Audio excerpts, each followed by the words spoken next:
Most of the material that will be quoted in this woke news brief is not appropriate for young ears. Listener discretion is advised.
Welcome to Woke News Brief, home of, it sounds quite a bit silly, but unfortunately, this is definitely true news. We are cutting through the noise to get you the news that for the most part is hidden and not broadcasted. Welcome once again to a brand new episode of Woke News Brief. I'm Daniel Moore, the host for this podcast.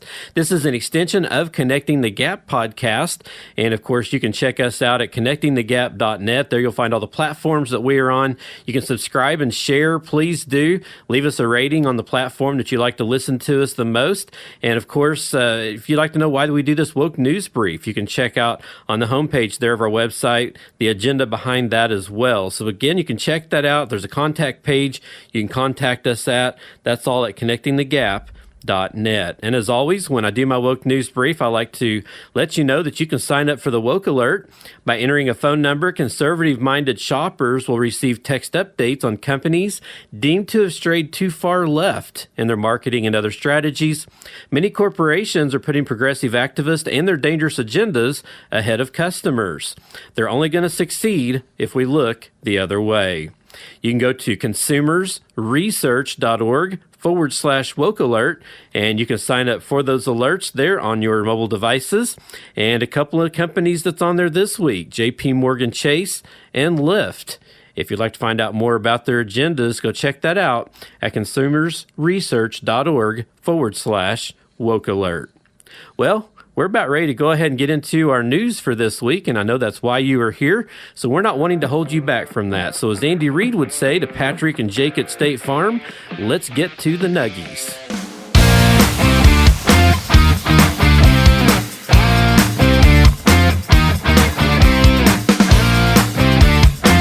Well, kicking us off in this episode of Woke News Brief, the biggest loser in the last Republican presidential debate was the Fox News brand. Yeah, they took one right on the chin. What a disaster that was. Stuart Varney, Dana Perino, and Univision's Aaliyah Calderon lost complete control of the debate and inserted their own opinions and bias into the questions and the refereeing. Scott Walker, the president of Young America's Foundation, came up with a brilliant idea. No moderators with views that are contrary to the Republican platform. Mrs. Calderon was literally spewing left-wing talking points on gay rights and illegal immigration, and Mr. Varney stumbled through the entire debate. Subtitles in a lot of places would have been pretty nice. And then there was Mrs. Perino, fresh off her appearance at Hillary and Bill Clinton's Global Initiative. She delivered one of the cringiest moments, asking candidates to write down the name of someone who should be voted off the island. Well, I would have picked the moderators. It really does make you question the judgment of the Republican National Committee. Why was Fox given exclusive right to the first two presidential debates? Why wasn't the second debate hosted by Newsmax? They have a massive audience, much larger than Fox Business, and Newsmax was established itself as a truly fair and balanced television network. RNC Chair Ronna McDaniel needs to decide if the debates are more about currying favor with Fox News Channel or helping voters understand the newest positions of the candidates. And that brings me to the candidates. Sweet mercy, America.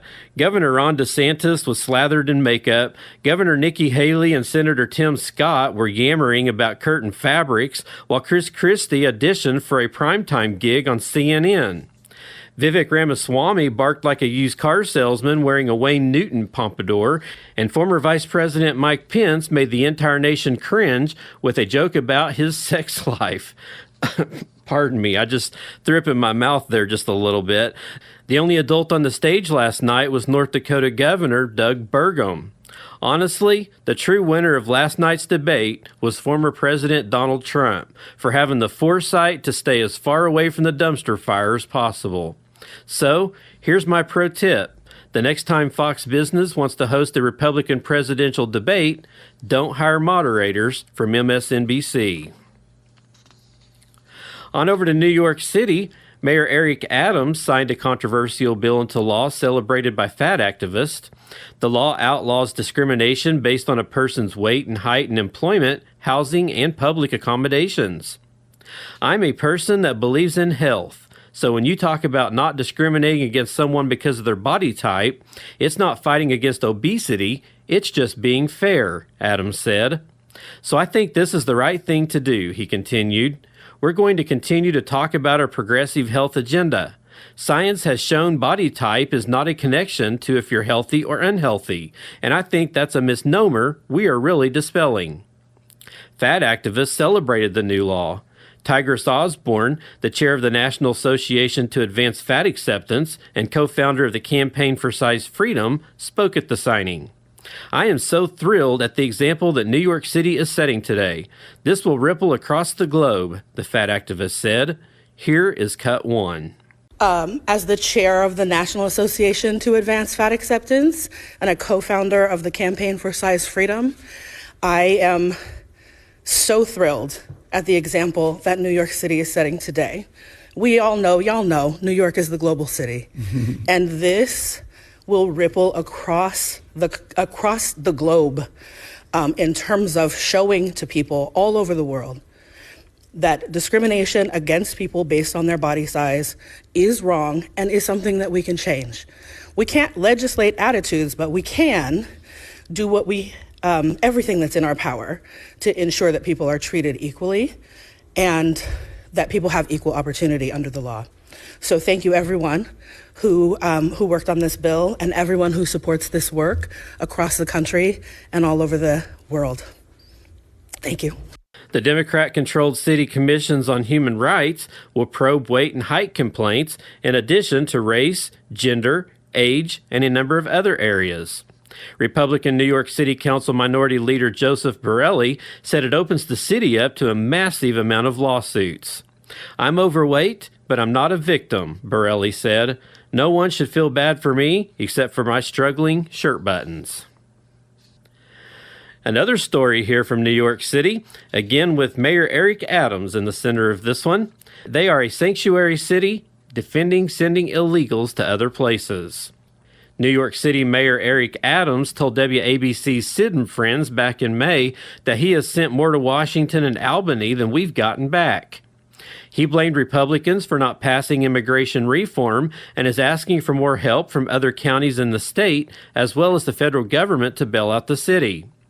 He clarified the sanctuary city term Democrats embraced under the Trump administration. What it comes down to is that those who are here as asylum seekers, they are not here illegally, Adams said. They were paroled into the country by the Customs Border Patrol. They're here legally. And that's what people are mixing up. They're mixing up those who are here illegally. That's where the sanctuary city terminology comes from. That has nothing to do with the migrants and asylum seekers. Well, back in January, Adams said there was no more room for illegals in the 5 boroughs, and just last month he said the Biden administration's border crises has destroyed the Big Apple. The far-left mayor said the influx of illegals has cost his city upwards of $4.3 billion, housing more than 56,000 illegals in over 100 taxpayer-funded shelters. The national government has turned its back on New York City, Adams said.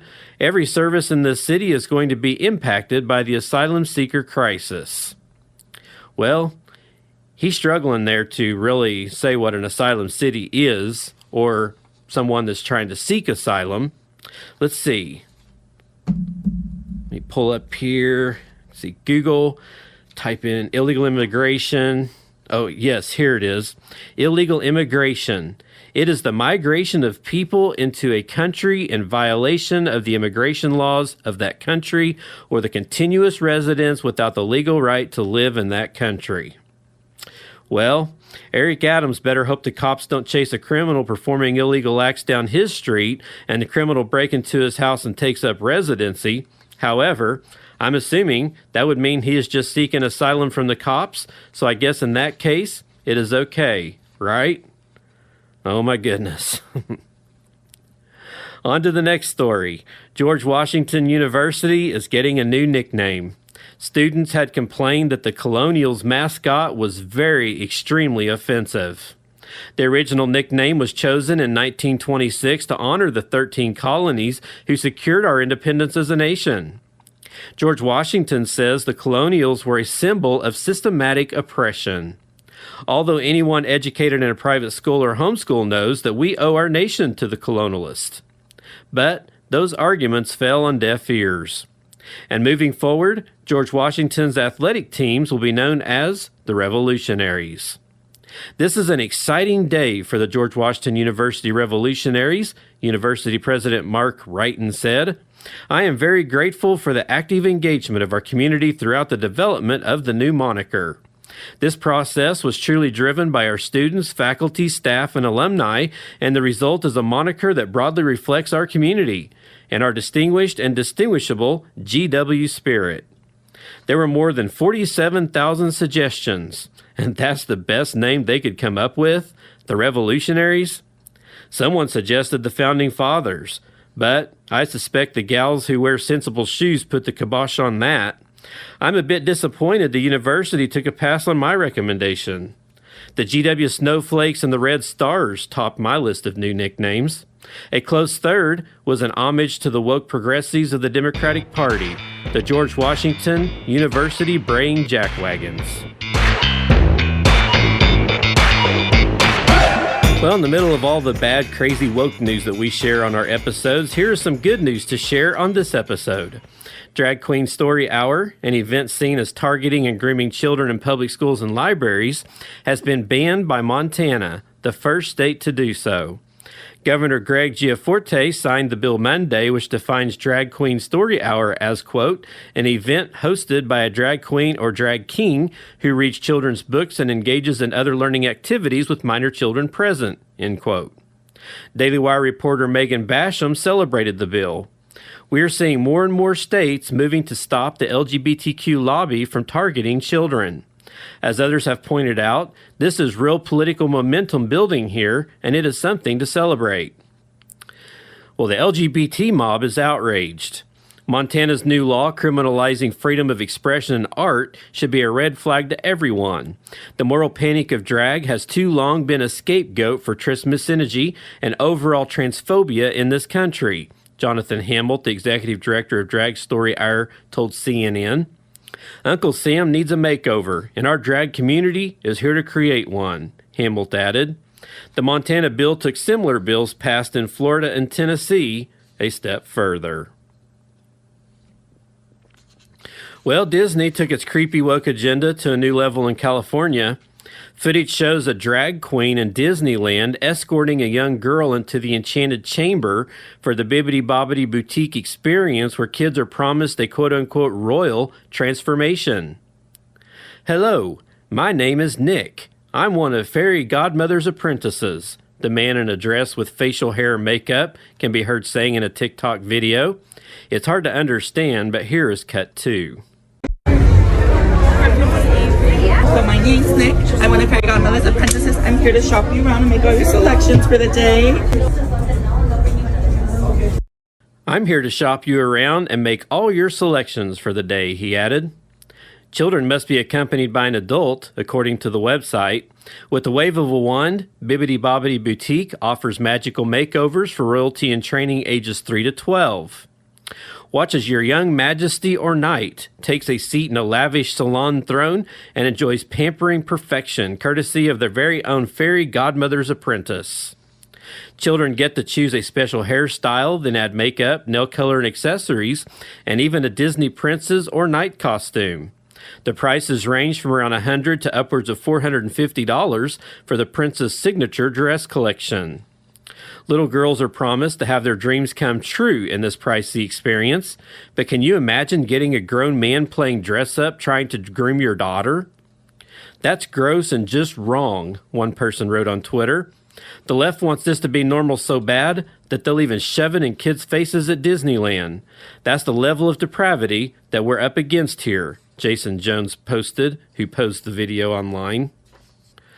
On to more news. Jewish groups are calling for the City University of New York's law school to be defunded. This after a graduation speaker delivered a scathing rebuke of Jews, the New York City Police Department, and the United States. Fatima Mohammed used her address to accuse Israel of murdering Palestinians, and she celebrated resistance to Zionism around the world. I want to celebrate CUNY Law as one of the few, if not the only law school, to make a public statement defending the rights of its students to organize and speak out against Israelite settler colonialism, Mohammed said from the podium. Here is cut 3. And so I'm here to celebrate who and what we are, who you are. Like many of you, I chose CUNY School of Law for its articulated mission to be law in the service of human needs. One of very few legal institutions created to recognize that the law is a manifestation of white supremacy that continues to oppress and suppress people in this nation and around the world. We joined this institution to be equipped with the necessary legal skills to protect our communities, to protect the organizers fighting endlessly day in and out with no accolades, no cameras, no votes, no PhD grants, working to lift the facade of legal neutrality and confront the systems of oppression that wreak violence on them. Systems of oppression created to feed an empire with a ravenous appetite for destruction and violence. Institutions created to intimidate, bully, and censor and stifle the voices of those who resist. In this moment of celebrating who we are, I want to celebrate CUNY Law as one of the few, if not the only law school, to make a public statement defending the right of its students to organize and speak out against Israeli settler colonialism. Mohammed also called for a revolution to challenge oppressive institutions in America, and she blasted the NPYD and the U.S. military as fascist. Former Representative Lee Zeldin, a Republican from New York, said raging anti-Semitism has consumed the university. He called for the immediate defunding of the law school. Raging anti-Semitism has fully consumed the City University of New York. Until the administration is overhauled and all Jewish students and faculty are welcome again, taxpayer funding must be immediately halted, Zeldin tweeted. This is exactly why I am finalizing legislation to strip universities of their funding if they engaged in and promote anti-Semitism, Representative Mike Lawler, Republican, New York, said. CUNY should be ashamed of itself and should lose any federal funds it currently receives. Even Democrats were repulsed by the un-American hate speech. Imagine being so crazed by hatred for Israel as a Jewish state that you make it the subject of your commencement speech at a law school graduation, Representative Richie Torres said. Anti-Israel derangement syndrome at work. Well, New York City Councilwoman Ina Vernkov was astonished that the university allowed Mohammed to deliver the anti-Jewish creed. If anyone had doubts on what's going on at CUNY, and if hearing we held did not convince you, here it is. Vile, unabashed hatred for America, Israel, NYPD, and democracy, she tweeted. I can't imagine sitting in the audience as a graduate. These are New York City's future lawyers. Mohammed is originally from Yemen. Congress should launch an investigation to determine how an anti-American Jew hater was allowed to set foot on American soil. And if our nation is as bad as she said in her address, maybe she would be much more comfortable back in Yemen. Well, back in June, another retailer didn't get as much of attention for their Pride Month, so I'm going to bring it up in this episode. Kohl's was one of the latest major retailers to buy itself a cart full of trouble with shoppers, some of whom were voicing outrage that the department store chain is marketing LGBTQ merchandise to infants and minors, as Fox News reported. Kohl's joined Target, Anheuser-Busch, and North Face, among other retailers currently experiencing public backlash and calls for a boycott. This after Kohl's released its latest Pride Month merchandise, including a baby Sonoma Community Pride bodysuit set for 3-month, 6-month, and 9-month-old kids. The bodysuit, or onesie, sports an illustration of what appears to be a lesbian couple with a dog and 3 children, including a young boy in a wheelchair. One adult in the illustration is carrying a progressive pride flag. Other Kohl's Pride merchandise under scrutiny includes a Love is Love banner, towels, bibs, candles, shorts, and pillows, as well as shirts that say "Be Proud" and "Ask Me My Pronouns." According to Fox Report, the Twitter account In Wokeness highlighted Kohl's merchandise, featuring several images and a caption that said, "Looks like Kohl's didn't learn a thing from Bud Light and Target." Turning Point USA also called out the retailer over the clothing line. Benny Johnson, the organization's chief creative officer, tweeted, "Why is Kohl's selling Pride merchandise for 3-month-old babies?" A video posted by TPUSA contributor and Gen Z influencer Morgan McMichael condemned the chain's disgusting merchandise, calling it blatant virtue signaling to promote transgender ideology to young Americans. Skateboarder Taylor Silverman reacted on her Twitter account asking, "Pride for babies at Kohl's? Why does Kohl's support gays and trans people demanding validation from babies? Why do they want to associate babies with sexuality?" The growing backlash against Kohl's is fueling calls for a boycott, including one Twitter user who wrote, "Another company needing Bud Lighting." The company has already experienced significant troubles over the past year.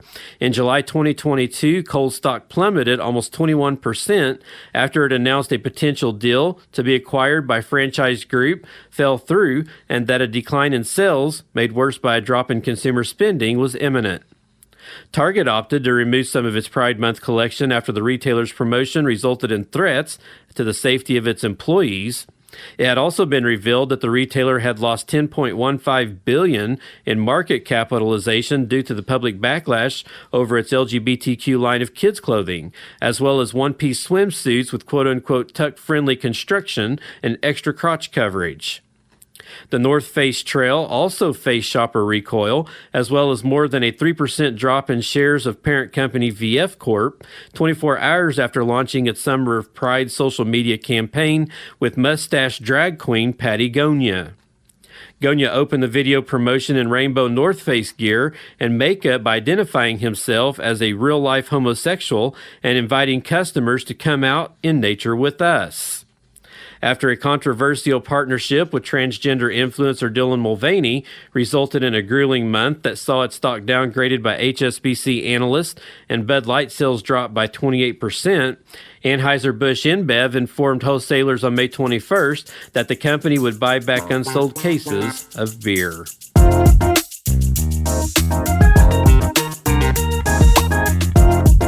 Two elderly pro-life activists were beaten up in Baltimore, Maryland, outside a Planned Parenthood abortion factory. The victims are identified as Mark Crosby and Dick Schaefer. The victims, 73 and 80 years old. Video of the attack shows the attacker punching and beating Mr. Crosby as he prayed. His injuries were so severe he had to be hospitalized. While the second protester is already down on his back, the suspect is seen punching him in the face with a closed fist, WMAR2 reported. The video also shows the suspect kicking the victim in the face with what police described as extreme force. Police are searching for the attacker, described as a bearded white man. Now, had this been a story about pro-abortion activists being attacked by pro-lifers, it would be a national news story. There would be speeches delivered from Capitol Hill and condemnation from the governor's office. But there's been no national news coverage, no outcry from the White House. Since Roe v. Wade was overturned, the left has waged war on the pro-life movement. Churches have been vandalized, crisis pregnancy centers have been firebombed, and pro-lifers have been attacked. But instead of cracking down on the pro-abortion industry, the FBI has waged a deep state war against pro-lifers, staging pre-dawn gun-drawn raids on the homes of Christians. They seem to be confused about who all those bad guys really are.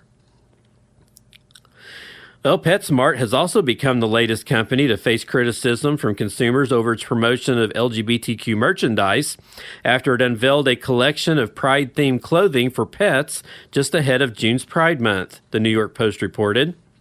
The collection includes items such as dog bikinis, butterfly cat leashes, and reptile cape costumes in rainbow colors.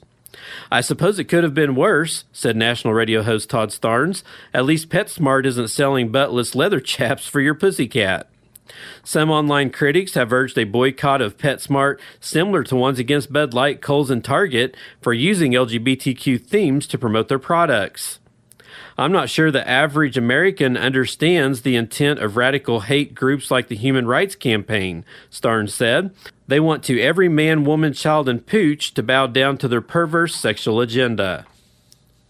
The anger of consumer comes despite this being the fourth consecutive year that PetSmart has promoted Pride-related merchandise, with the previous years generating no such backlash. In a release earlier this month, PetSmart's Senior Vice President and Chief Merchandising Officer, Kristen Shane, said the company is proud to elevate the voices and experiences of the LGBTQ+ community, the Daily Mail reported. Shane emphasized in the release that the new collection was initiated and inspired by our Associate Resource Group team members to help pet parents and their pets celebrate the spirit of pride and share our values of inclusion and unconditional love. The boycott threats against PetSmart came after Target lost more than $10 billion in market capitalization in just 10 days, connected to consumer anger over its Pride-themed merchandise. The stock of Kohl's department store has also dropped following a social media blitz urging a boycott due to its Pride Month merchandise, the Wall Street Journal reported. There also continues to be an ongoing backlash to Bud Light after it used trans influencer Dylan Mulvaney to promote the beer. Well, pilots who are white and male were labeled useless in Britain's Royal Air Force by leadership, according to leaked internal communication. Squadron leader Andrew Harwin complained to RAF staff on January 19th of 21 that training courses for pilots were predominantly white male heavy, the Daily Telegraph reports. Harwin reportedly complained there weren't enough female or black, Asian, and minority ethnic or BAME candidates. I don't really need to see loads of useless white male pilots. Let's get as focused as possible. I am more than happy to reduce boarding if needed to have a balanced BAME female-male board, Harwin wrote.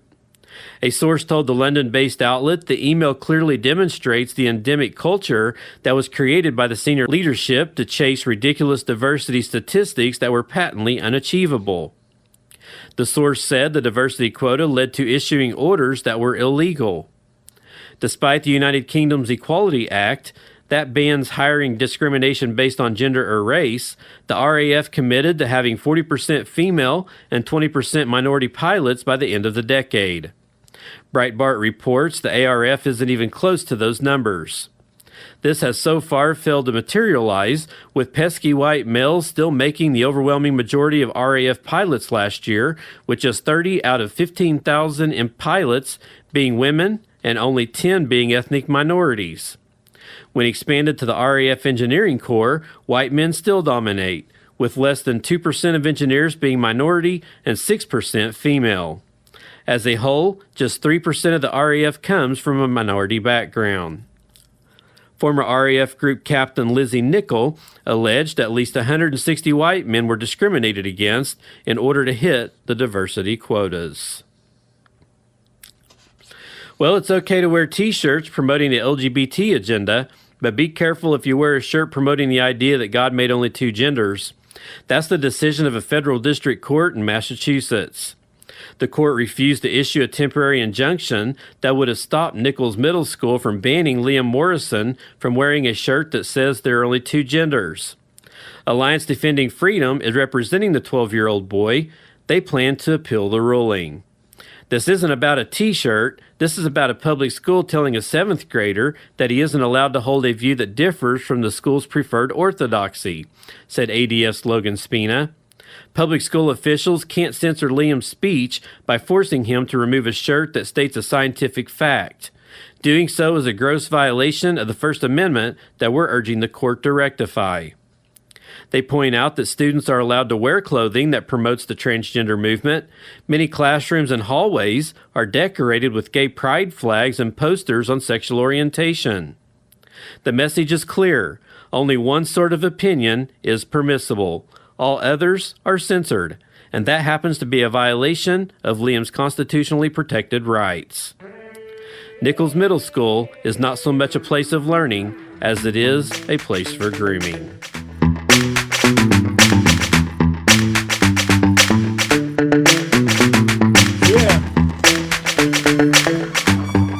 A homeless Bill of Rights is set to become law in New York City, where there are record numbers of unhoused people in shelters. Mayor Eric Adams allowed the law, which passed with bipartisan support back in April, to become law strengthening legal rights for homeless people. Some of those rights include the right to sleep outdoors in public spaces, the right for biological males who identify as women to be housed with females, and the right to complain about shelter conditions and accommodations without repercussions. Maria Danzillo, a former state Senate candidate, complained about the new law. How about a Bill of Rights for New York City residents? She asked. The right to take the subway without fear of being attacked. The right not to be sucker punched. The right to cross a street without fear of being hit by an e-bike running the light. Well, the homeless crisis in the Big Apple has worsened as the sanctuary city has had an influx of illegals. The city's Department of Homeless Services reports it is sheltering 81,000 people, not including the thousands housed by other agencies, such as domestic abuse victims.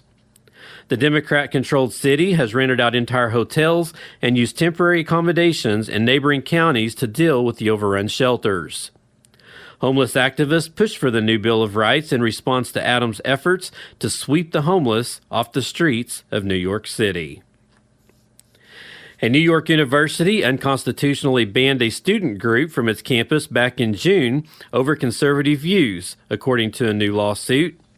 3 students, part of the University of Buffalo chapter of Young Americans for Freedom, filed a federal lawsuit against university officials and the Student Association after being derecognized and barred from receiving the same benefits as other student groups. Alliance Defending Freedom attorneys accused the university of violating the conservative students' First and 14th Amendment rights to speech and assembly. The Student Association revised its policies 2 weeks after UB Young Americans for Freedom hosted a conservative speaker, Michael Knowles, on the campus, prohibiting student groups from being affiliated with national organizations. The Student Association's president allegedly sought legal counsel and told the Student Association Senate, "We all know why we're doing this," referring to the YAF and its views, according to the lawsuit. The YAF chapter, which had over 100 members and has been meeting weekly since it was formed in 2017, was officially derecognized for being affiliated with Young America's Foundation. Associating with like-minded peers on campus to discuss relevant issues is fundamental to the rights of free speech and exercise that the First Amendment protects, said ADF Senior Counsel Caleb Dalton. Public universities can't punish students because of their political or religious viewpoints or affiliation with the national organization, Dalton added. ADF added the following. Now that university officials have derecognized the club, Young Americans for Freedom is no longer eligible to receive the budget it was allocated from the mandatory student activity fee, nor can it operate as a student organization or receive the benefits that come with the recognition, including reserving space on campus for meetings or events, setting up tables with information in the student union, or participating in fundraising and membership recruitment. The lawsuit explains that despite the new policy, other student organizations with similar purposes are still allowed to be chapters of outside organizations and receive official recognition. The UB chapter's purpose was to help students learn about U.S. history, the U.S. Constitution, individual freedom, a strong national defense, free enterprise, and other topics.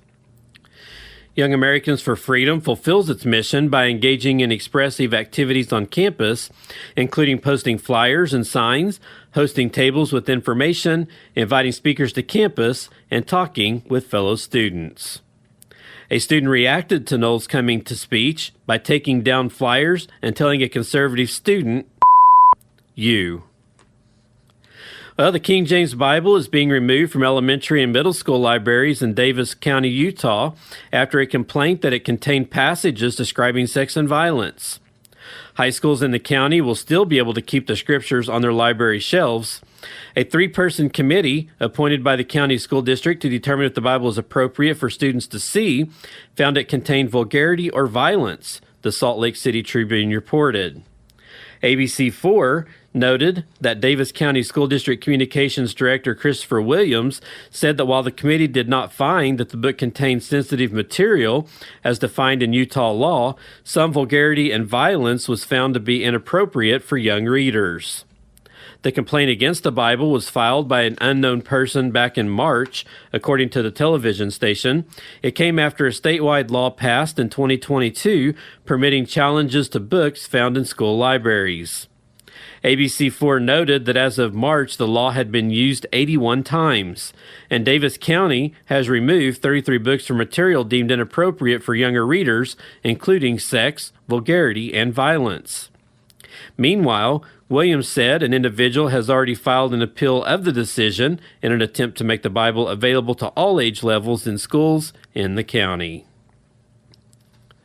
Well, a group of South Carolina school children were interrupted mid-performance at the U.S. Capitol and ordered to stop singing the national anthem inside the Statuary Hall. The students were told that people might be offended by the song. There is a video of this happening online. The children had been invited by Speaker Kevin McCarthy's office to perform, but were shut down by U.S. Capitol Police. David Rosbach, the founder and director of the Rushing Brook Children's Choir in Greenville, South Carolina, told the Digital Signal he was shocked when officers disrupted the May 26 performance. The kids were accused of staging a demonstration. Well, yes, they were. They were staging a demonstration of red-blooded American patriotism. I couldn't believe that was happening, that they would stop the national anthem of all songs, he told the Daily Signal. Capitol Police told the news site that quote-unquote demonstrations and musical performances are not allowed in the U.S. Capitol. Of course, because of the singers in this situation were children, our officers were reasonable and allowed the children to finish their beautiful rendition of the Star-Spangled Banner, the statement read. The congressional staff member who was accompanying the group knew the rules, yet lied to the officer multiple times about having permission from various offices. The staffer put both the choir and our officers, who were simply doing their jobs, in an awkward and embarrassing position. Representative William Timmons, Republican from South Carolina, said the kids were trying to joyfully express their love of this nation. We are all very disappointed to learn their celebration was cut short, Timmons wrote on Twitter. Disappointed? How about enraged? How about a healthy dose of righteous indignation? How about firing every police officer who stopped that performance? Representative Timmons said the entire South Carolina delegation has offered to cover all expenses to return them to the Capitol to sing the national anthem whenever they please.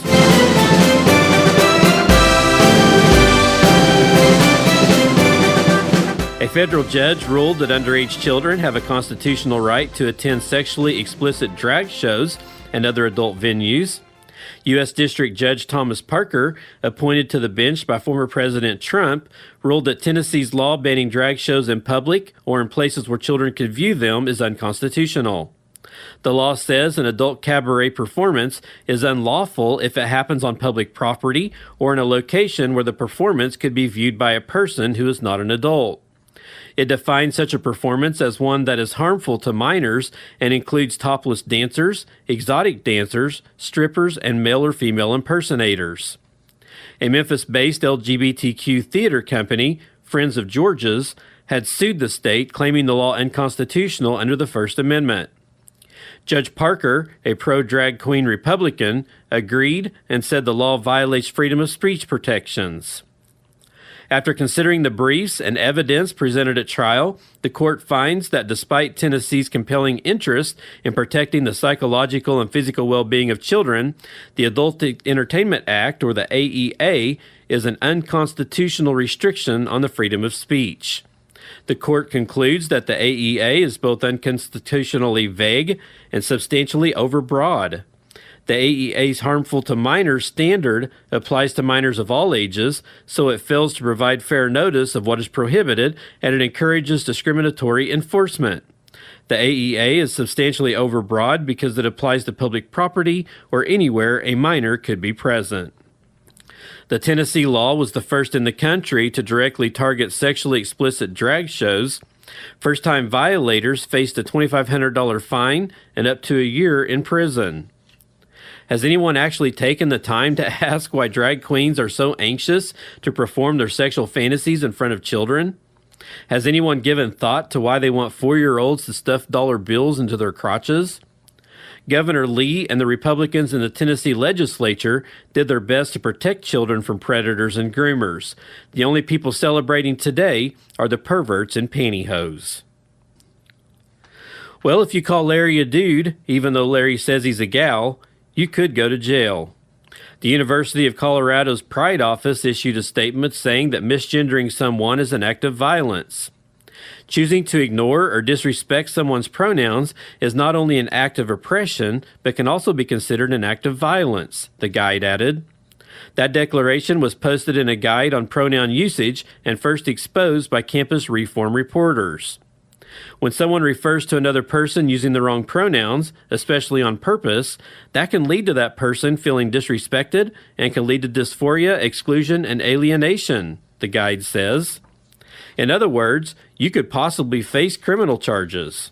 Is that what the university is threatening to do? If someone tells you their pronouns, use those. If you don't know someone's pronouns, don't assume gendered pronouns and use gender-neutral ones, like they or ze, the guide reads. Sometimes people just don't want to share their pronouns, and that's fine, the page adds. Usually it's safe to use them, they, or theirs, unless the person tells you otherwise. Now, it's one thing if a pronoun-confused student makes such a pronouncement, but for a university to do so in its official capacity, that is a disturbing development. This is part of the left's ultimate goal, to criminalize any speech or idea they find offensive. You will be forced to comply to the radical philosophy of the LGBT agenda. Every knee will be forced to bow before the rainbow flag. So just so you understand, at the University of Colorado, having a difference of opinion could lead you into the pokey poke. Well, this story happened right in my backyard. A legal watchdog group filed a civil rights discrimination complaint against Missouri State University for prohibiting white male students from taking an 8-week business boot camp, Fox News is reporting.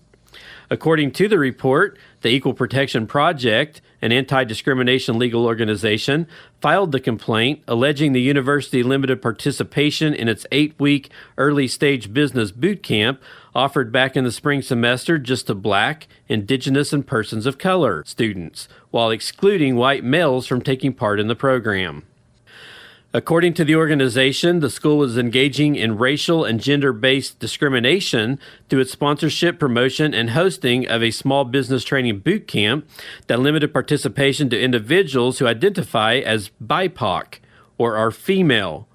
White males and white males alone were excluded from eligibility. The report said the complaint was filed with the U.S. Department of Education's Office for Civil Rights for violating the Civil Rights Act of 1964 and 1972's Title IX Education Amendments.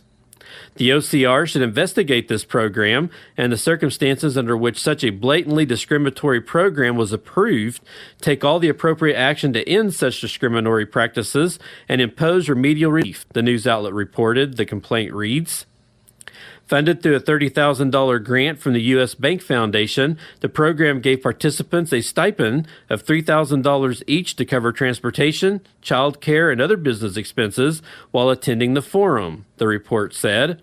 Additional funding for the program came from the Missouri Scholarship and Loan Foundation. According to the complaint letter sent to the DOE's Kansas City, Missouri office, this program is for aspiring or current BIPOC and or women business owners who have recently started or are in the idea phase. The 10 selected participants were required to reside in southern Missouri and attend each weekly session of the program. According to the letter, Title VI of the Civil Rights Act prohibits discrimination based on race, color, or national origin in any federally funded program. Kansas City, the Heartlander News publication reported in April that the university said the program was a one-time event that focused on women and minority-owned businesses.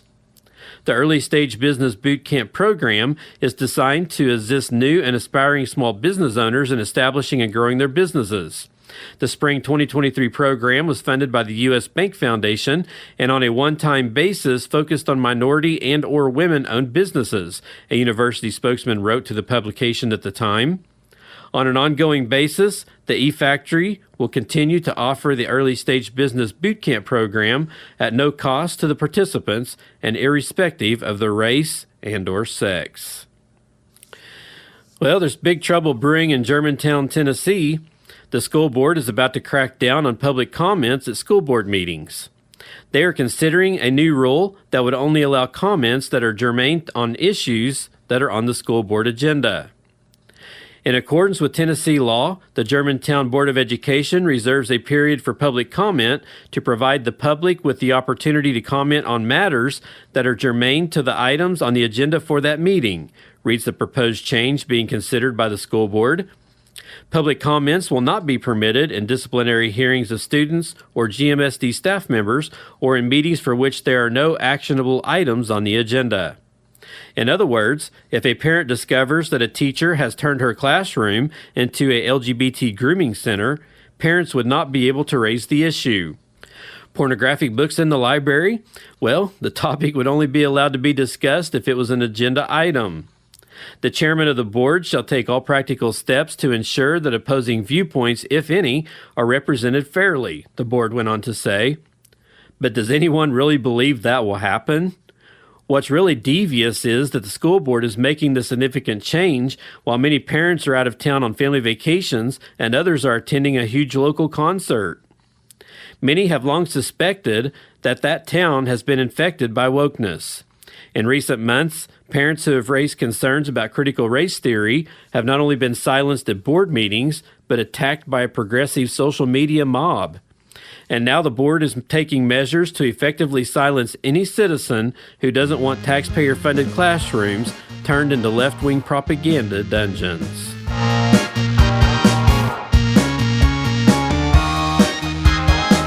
A pro-LGBTQ Democrat in Maryland targeted Muslim children for speaking out against sexual materials in the classroom, Fox News reported. Montgomery County Council member Kristen Mink lashed out at Montgomery County Public Schools MCPS kids who argued their parents should be able to opt them out of the radical sex agenda due to their Islamic beliefs. Mink, on the other hand, believes LGBTQ rights trump religious rights in the name of equity, going so far as to pull the race card. This issue has, or unfortunately does, put some Muslim families on the same side of an issue as white supremacists and outright bigots, Mink said. Well, then she tried to walk back that statement.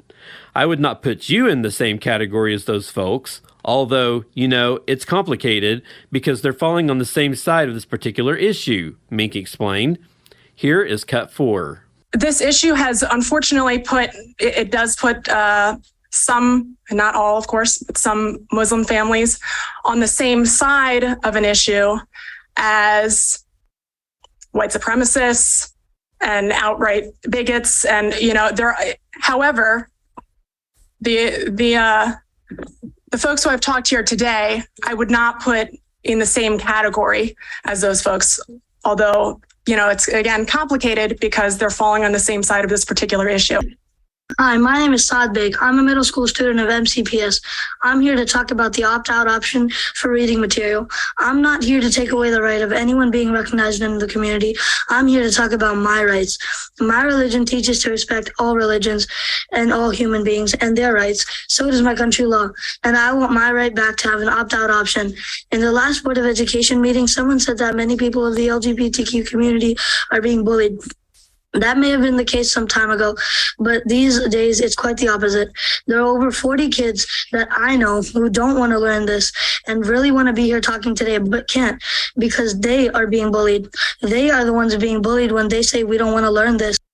Although the introduction of texts and discussions related to transgenderism and LGBTQ plus lifestyle may support MCPS's mission to be all-inclusive regardless of race, gender, and identity, I don't believe my first grade and third grade cousins are prepared to read and discuss about such issues at MCPS.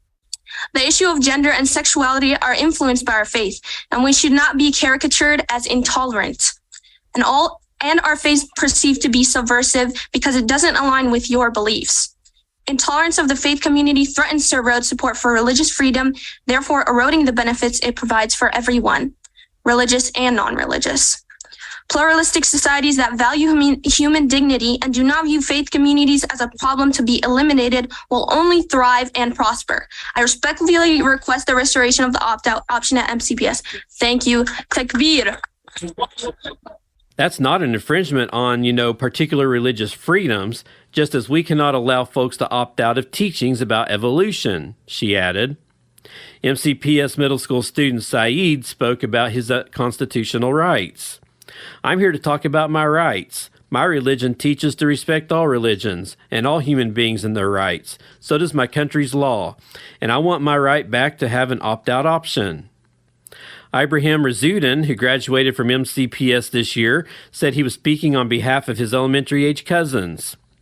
Although the introduction of text and discussions related to transgenderism and LGBTQ+ may support MCPS's mission to be all-inclusive, I don't believe my first grade and third grade cousins are prepared to read and discuss such issues. It appears the only supremacist and bigot in this case is Mink, who thinks her rights should be above everyone else's. In a tweet, Meek claimed othering LGBTQIA+ people causes them to kill themselves. The director of the Islam and Religious Freedom Action Team for the Religious Freedom Institute, Ismail Royer, told Fox he was absolutely stunned by her attack on the Muslim kids. That's the last thing I thought she was going to say, Royer said. I was shocked. A large Muslim coalition chanted, "Protect our children," while leftists chanted, "Secular schools." In another story, an image of an airman saluting the gay pride flag is generating lots of outrage among military veterans. The Air Force shared the image on its official Twitter page as part of a gay pride celebration. It shows a silhouette of an airman standing at attention saluting the rainbow flag. This is a time to reaffirm our commitment to equality and reinforce the importance of a cohesive and diverse total force. One team, one fight, Assistant Secretary of the Air Force Alex Wagner and Diversity and Inclusion Director Marianne P. Malizia wrote, "No credible American and no actual airman would salute anything but the American flag.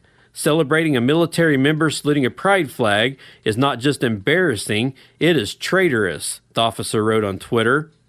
Another wrote, "I'm so old, I remember when our military only saluted the American flag. Not a flag celebrating all the things people have sex with." The Air Force received so much negative feedback that they blocked people from commenting on the post. Representative Chip Roy, a Republican from Texas, condemned the Air Force and suggested that Congress should consider withholding funding. What's next? Rainbow uniforms during Pride Month, Roy said. The Air Force and Defense Department sanctions this ridiculous use of taxpayer dollars and then expects members of Congress who represent Americans who are livid about this stuff to greenlight an $800 billion plus DOD budget. If DOD doesn't put a stop to these kinds of divisive and frankly embarrassing DOD events, Republicans should pull support for this year's National Defense Authorization Act, he told Fox News. Well, on over to San Francisco, they have some out-of-control crime, drug use, homelessness, and other problems. These are all common to Democrat-controlled cities. But during the time when all of this is an issue, pride is its law enforcement's priority. The San Francisco Sheriff's Office posted footage of a taxpayer-funded Pride celebration on the Chinese-owned TikTok app, which is banned on government devices in several states. Happy Pride, the department wrote. In the video, the deputies raised the LGBT pride flag as other deputies, police officers, and first responders all salute. Lady Gaga's Pride theme Born This Way is blasted in the background. Lyrics to that song, I'm beautiful in my way 'cause God makes no mistakes. I'm on the right track, baby. I was born this way. Don't hide yourself in regret. Just love yourself and you're set. I'm on the right track, baby. I was born this way. Oh, there ain't no other way, baby. I was born this way. Baby, I was born this way. Well, the majority of comments criticized the department. That's absolutely disgusting, one user wrote. A government organization pushing a political ideology. Y'all should be ashamed, another person said. Well, for those of you that order Girl Scout cookies or buy those, might want to be aware of this next article here. Girl Scouts USA, which has become a politically divisive pro-abortion organization that abandoned its mission years ago, is now offering a special patch for members who complete a series of LGBT-themed activities as part of a multicultural community celebration. The organization website states, the Girl Scout LGBTQ+ Pride Month Celebration Fun Patch is designed for Girl Scouts of all levels and their leaders to honor LGBTQ+ history, to celebrate the diverse cultures and identities of LGBTQ+ people, and to acknowledge the many contributions of the LGBTQ+ community has made and continues to make across our nation. Girls and leaders have plenty of activities to choose from to earn this fun patch, and we encourage girls of all identities to participate. Scouts can earn the Rainbow Stripe patch by participating in a list of 20 art, community, and discovery activities, including reading a book by an LGBTQ+ author, watching a documentary about the creator of the Pride flag, and participating in June Pride celebrations. 3 activities are required for Girl Scouts at levels Daisies, which is kindergarten through 1st grade, Brownies, grades 2 through 3, and Juniors, which are grades 4 through 5. 6 activities are required for Cadets, that's grades 6 through 8, Seniors, grades 9 through 10, and Ambassadors, grades 11 through 12. However, before starting on the LGBTQ+ patch activities, members must familiarize themselves with words and concepts as found in the GLSEN's key concepts and terms commonly used to describe lesbian, gay, bisexual, trans, and queer identity. GLSEN is formerly the Gay, Lesbian, and Straight Education Network, which seeks to integrate sexual orientation and gender ideology into all classes in K-12 schools. GSUSA is the largest member organization of the World Association of Girl Guides and Girl Scouts, which aggressively promotes probortion and promiscuous sex on behalf of its 10 million members. WAGGGS states that anyone who is a Girl Guide or Girl Scout is automatically a member. GSUSA pays about $1.5 million annually to WAGGS. GSUSA also maintains memberships in other pro-abortion organizations such as the Coalition for Adolescent Girls and works alongside International Planned Parenthood Federation, Marie Stopes International, and numerous organizations that push for unrestricted abortion rights. In addition, all Girl Scout councils sell GSUSA's official curriculum series for girl members, which promotes prominent pro-abortion women and organizations including Gloria Steinem, Betty Friedan, the American Civil Liberties Union, the Population Council, and many others. A list of speeches by eloquent women is provided to assist the girls with their public speaking badge. Recommendations include Planned Parenthood founder Margaret Sanger's speech advocating for a woman's right to birth control, Lady Gaga and Sally Field both advocating for same-sex marriage. Girl Scout cookie sales fund troops, local councils, and GSUSA. A Girl Scout troop keeps an average of just 10 to 20% of the money collected from selling cookies. The local council receives an average of 65 to 75% of the money collected by all local troops. GSUSA collects a royalty payment based upon its licensed trademark on every box of cookies produced. With approximately 200 million boxes of cookies sold annually, this amounts to millions of dollars of funding for GSUSA every year, much of which goes towards aggressively promoting youth reproductive/abortion and sexual rights to innocent girls. How does all this fit into the GSUSA mission statement when part of the Girl Scout law is to encourage girls to quote-unquote make the world a better place? Well, ironically, since 1912, millions of young girls in America have taken an oath that states simply, "On my honor, I will try to serve God and my country, to help people at all times, and to live by the Girl Scout law." Liberty Council founder and chairman Matt Staver said, "The Girl Scouts USA took a tragic fall when it became a political advocacy group that pushes abortion, sexual promiscuity, and now the radical LGBT agenda on innocent girls. It's also important to know that the profits from the cookie sales go toward harming young girls rather than helping them. I encourage parents to get their precious girls involved in an organization that encourages Christian values such as American Heritage Girls. This organization has partnered with Trail Life USA, which is a rapidly expanding alternative to the Boy Scouts."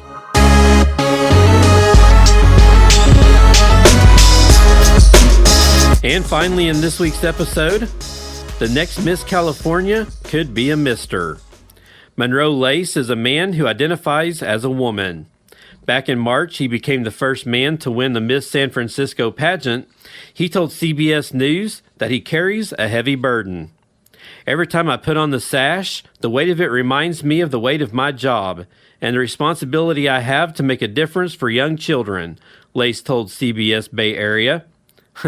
"It's always about the children for these transgender folks. That is very strange." Mr. Lace says he visits a different elementary school almost every day. He read a book to fourth graders at one school. The book was about a boy who wants to wear women's clothing. What does it say about the school system that they would allow a grown man inside the building to groom children? Former UN Ambassador Nikki Haley says transgenderism has become the women's issue of our lifetime, and she is not wrong. We've already seen men decimate women's sports with record-breaking victories in college swimming and track and field, and now they are set to win even more titles in the evening gown competition.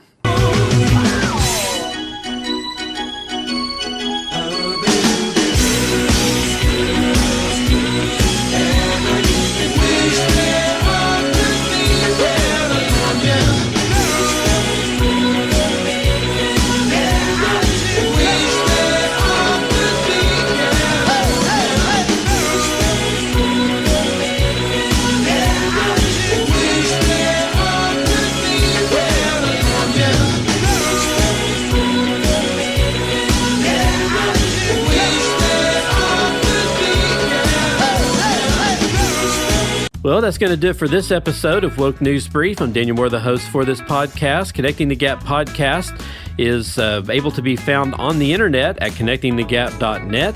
And there you can find all of the platforms that we are on. You can also see what the purpose behind the Woke News Brief is.